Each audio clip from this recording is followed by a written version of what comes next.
Hello and welcome to Benz Addiction. Today I bought this W164 with OM642 engine, the diesel 3-liter engine. The steering wheel didn't want to turn and the fluid for the hydraulic steering was low. So the main reason why the previous owner got rid of this car was the steering rack, and he thought it would be a massive expensive job to do. This happened when I wanted to check where the leak was.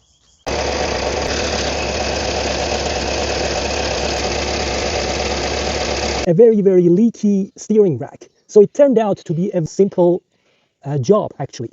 You see that inlet to the steering rack, there is a seal, a rubber normal seal that is gone bad on that and sprays fluid all over the engine and all over to the ground. And that also makes the fluid to disappear from the reservoir in few minutes, risking the life of the steering rack and the steering pump at the same time. But let's see how much a service and a repair of a leaky steering rack will cost us. So in this video, we are going to flush the fluid, change the filter, change the reservoir, and leak-proof our steering rack by changing the seals. Next thing I did was to remove this cover, check the fluid level over here, and immediately I found something. There is something missing, and that's the dipstick. So we've got more than one issue. First, the hydraulic fluid is leaking, and second, this has disappeared, and there's a potential that has found its way to the reservoir. And then I gave the engine a good wash, a very good wash, and basically it was drenched with oil and fluid everywhere. So I made it clean so I can see what's happening.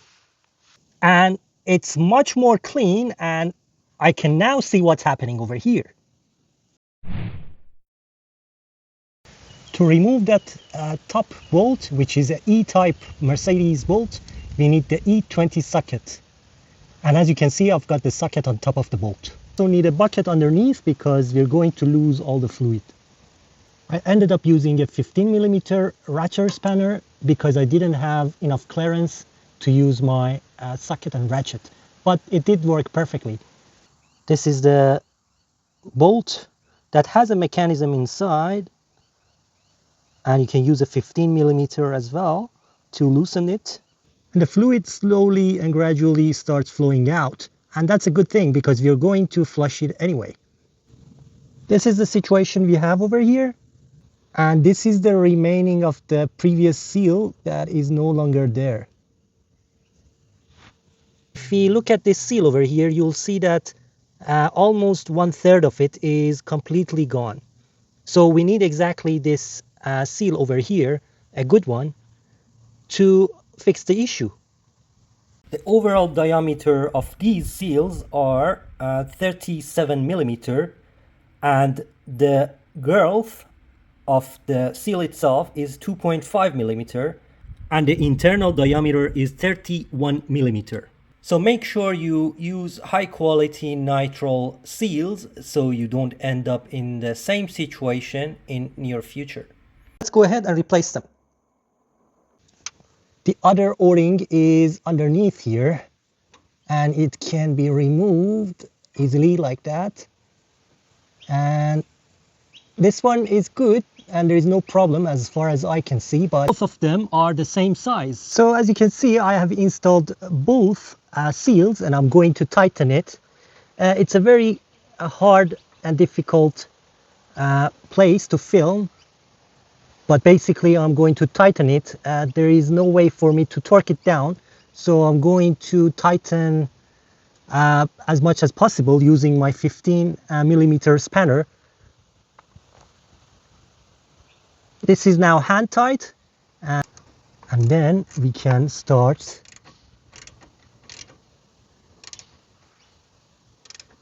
tightening as well.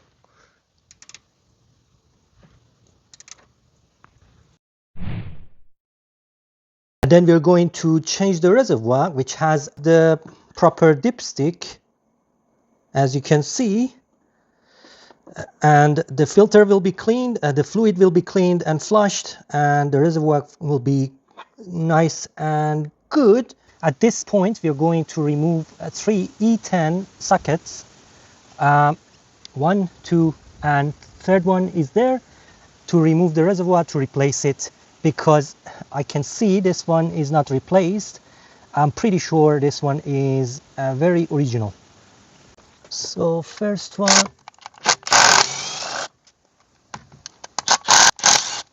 second one, and third one. At this point, we are going to leave this return line intact, and I highly recommend you to remove the fluid from this to make less mess. Otherwise the block will be dirty and oily again. Okay, before you lift it completely, if you look from this angle over here, you'll see that down here there is a metal clamp that you might want to remove it using this type of plier. So in order to remove the clamp, I am removing the air filter box, and that gives me a lot of room here. So basically I will have this much space over here to remove the clamp that you can see over here. That's the clamp. And the airbox, if you want to remove the airbox, there are only 2 screws, one in the back and one at the front, and you need to loosen this clamp as well. The rear one, which is a bit harder to reach, and this is the front one, and it's a good time to check your filter as well. Finally, it was much easier for me to remove the lower clamp that goes to the pump. As you can see, I've got the plier connected to the clamp and I've pulled it back. It's now ready to pull out the hose out of the inlet of the pump.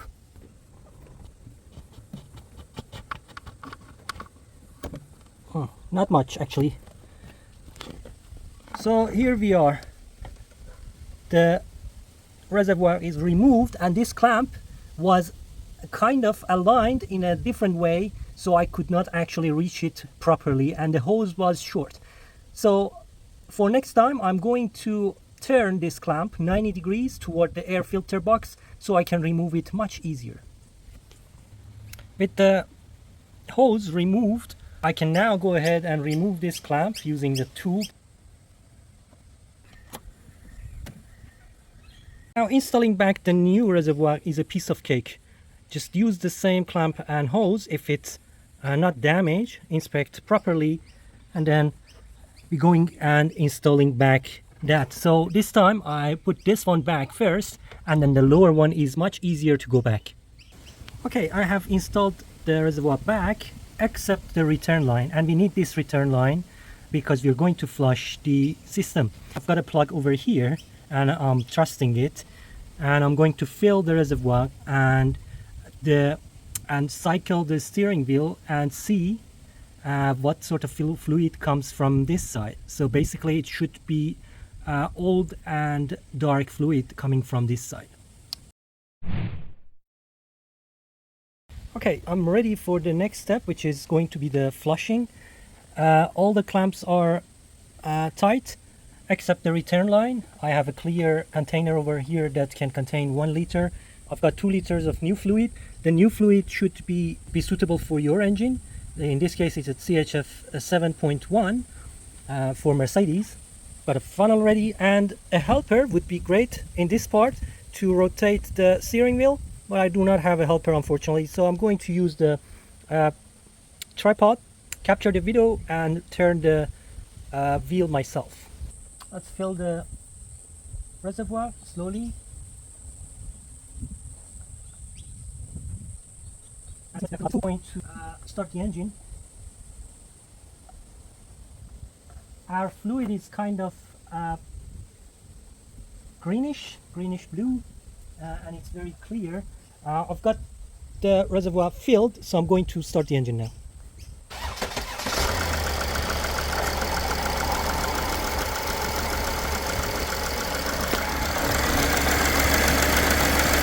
Here's our dark fluid. Very, very dark.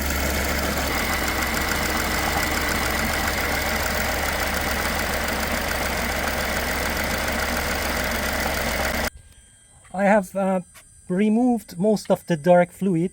The new fluid started flowing into the container, so I actually stopped the engine. Now I'm going to put this return line back and fill the reservoir and cycle the system.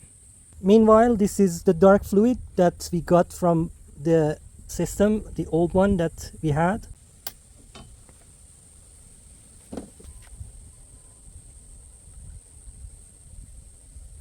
Basically, it's now time to start the engine and add fluid as soon as it went low.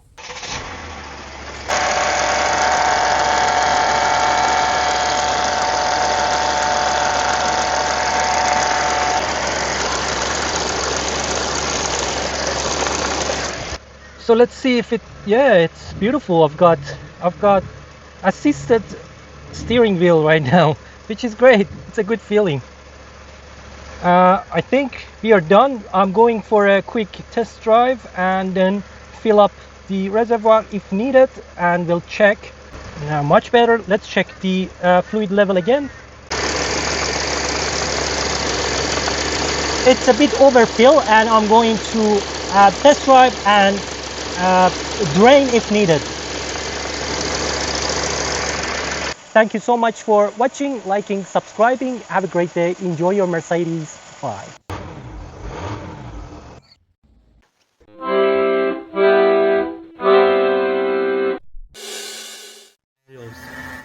Phil.